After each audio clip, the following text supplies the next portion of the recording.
বাংলা বিনোদন জগৎ আজ গভীর শোকে আচ্ছন্ন। প্রয়াত হলেন প্রবীণ অভিনেত্রী বাসন্তী চট্টোপাধ্যায়। মঙ্গলবার সকাল 10টার সময় তিনি শেষ নিঃশ্বাস ত্যাগ করেন। দীর্ঘদিন ধরে ক্যান্সারের সঙ্গে লড়াই করছিলেন তিনি। এর পাশাপাশি বার্ধক্যজনিত নানা সমস্যায় ভুগছিলেন। মৃত্যুকালে তার বয়স হয়েছিল আনুমানিক 88 বছর। শেষবার তাকে দেখা গিয়েছিল জনপ্রিয় ধারাবাহিক গীতা এলএলবিতে। জীবনের শেষ সময়ে বাড়িতে পরিচারিকার সঙ্গেই থাকতেন এই প্রবীণ শিল্পী। মৃত্যুর পর তার মরদেহ রাখা হয়েছে বাড়িতেই। মেয়ের আগমনের অপেক্ষায় রয়েছে পরিবার।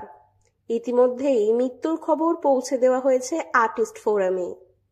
গীতা এলএলবির শুটিং চলাকালীন এক সাক্ষাৎকারে তিনি জানিয়েছিলেন, অসুস্থতা নিয়েও শুটিং সেটে আসতেন তিনি, তবে সহকর্মীরা সবসময় তার পাশে থাকতেন।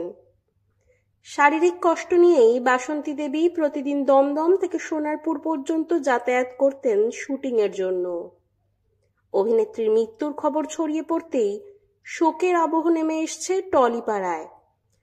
অভিনেতা ভাস্কর চট্টোপাধ্যায় একাধিকবার তার অসুস্থতার খবর প্রকাশ্যে এনে আর্থিক সহায়তার জন্য আবেদন জানিয়েছিলেন। বাংলা চলচ্চিত্র জগতে ঠগিনী ও আমি সে ও সখা সিনেমায় তার অভিনয় বিশেষভাবে প্রশংসিত।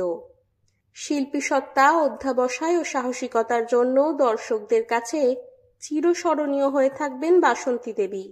বাসন্তী দেবীর কথা বলতে গিয়ে কান্নায় ভেঙে পড়েন তার দীর্ঘদিনের গৃহপরিচারিকা। তিনি জানান, নতুন করে কোনো সমস্যা তৈরি হয়নি, হঠাৎই চলে গেলেন। তবে গত 6 মাস শারীরিকভাবে খুব কষ্ট পেয়েছেন।